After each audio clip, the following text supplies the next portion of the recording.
God morning, y'all. It is June 13th. God calling, God inspired, God inside.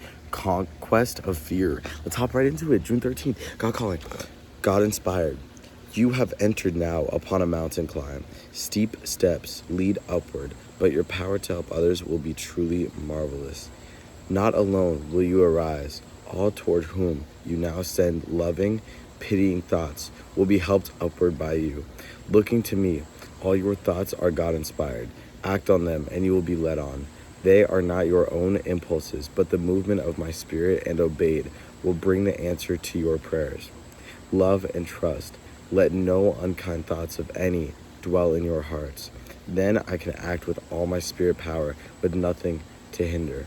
So God is telling us right here, he starts off by saying, you have entered a mountain climb, right? God is directly speaking to us. He's speaking to those people that have come to get to know him, that have devoted their lives to him, that have gotten a deeper and more meaningful relationship with him. Those that want to devote their lives to Christ. He's talking to us. He's talking to you guys, talking to me. He's talking to those people who really need to take that next step. They have been helped and now they need to be the helpers. And God's telling us how we need to do that. We need to be able to support, we need to be able to pull people up to where we are, to our level, right? We cannot dwell, we cannot pity, we cannot pity people, we cannot dwell on people, we cannot hate on people. We have to only come with love, right? Love and trust. Let no unkind thoughts of any dwell in your hearts, and I can act with all my spirit power with nothing to hinder, right? We have to look to God, ask him to give us the power to help other people, right? We have to pull him up to our level, to God's level, right? We have to be inspired by God, be inspired by Jesus, and carry that on. It's gonna be like a trickle effect, like a pyramid scheme kind of, right? Like Jesus helped us and now we help others, and then they're gonna go and help others. It's kind of like that.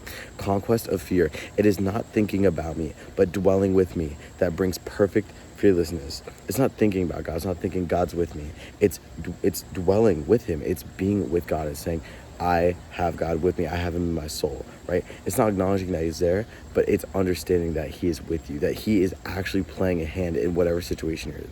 And that will make you fearless. That'll make you so powerful. There can be no fear where I am. Fear was conquered when I conquered all satanic power.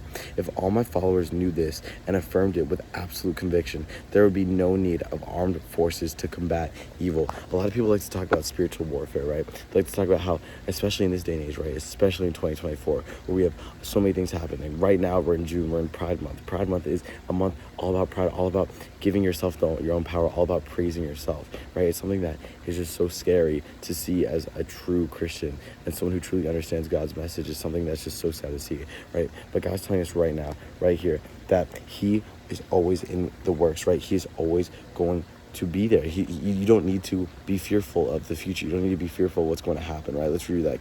There can be no fear where I am. Fear was conquered when I conquered all satanic power. If all my followers knew this and affirmed it with absolute conviction, there'd be no need of armed forces to combat evil. God's saying right here that if we all understood that there is nothing to fear, then we wouldn't fear, and we wouldn't perpetuate fear. Fear breeds more fear.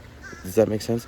If we know that God is with us, and we know that he is doing everything in his power, that he has everything under control, and we truly understand this and we don't fear anything, we know he's with us, then we'd be able to move in such a more loving, grounded way. But when we don't understand that, and we do have fear in our hearts, we do have fear in our souls, it's going to change how we act, it's going to change how we perceive things, and how we move in the world. It's going to change and affect those around us and ourselves, right? If you act and move in fear, then everything you do will be based off that fear, and the root of that is fear, and that breeds more fear. It's just so plain, it's so obviously right there, guys. And so when that starts with us truly understanding the Lord, truly dwelling with the God, and not just acknowledging that he's there, not just acknowledging that he's, a figure in our lives that we need to look up to, that he's always watching out for us, but truly understanding how he's with us and what ways he's working in our lives, guys. And then to go back to that first part, once we do that and we are truly fearless, then we are able to go out and help others and spread this. And then there would be no evil in the world. There would be no devil in the world, right? And that's so much easier said than done, but that's the truth.